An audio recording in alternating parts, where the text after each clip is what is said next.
tanti giorni di gelo e neve sono finalmente ripresi gli allenamenti sul campo in erba dopo un paio di settimane tra palestra e terreni sintetici. Sentiamo il preparatore atletico Francesco Pellegrini. Fortunatamente ci siamo sempre allenati nella struttura al coperto che abbiamo al centro Pupi, perciò bene o male ci siamo sempre allenati, logico. Giocare in uno spazio all'aperto su un campo di 100 metri per 60 non è la stessa cosa che giocare su un 30 per 40 e anche il fondo e la superficie del terreno è diversa.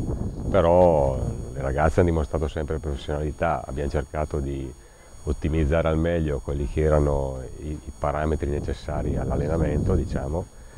E niente, oggi siamo finalmente arrivati su un campo da calcio. C'è stato forse quasi un imbarazzo inizialmente perché non eravamo abituati a queste misure, però tutto tranquillo, diciamo, dai, niente di particolare.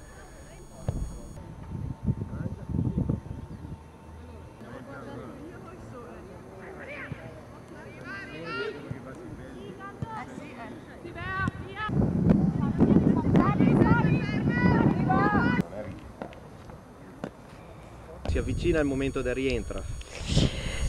Sì, si avvicina, ho iniziato a giocare, ad allenarmi con la squadra, ovviamente facendo sempre differenziato, però già questo è un punto importante, insomma il peggio è passato, ora sta a me recuperare la forma fisica e mettermi a disposizione per il mister.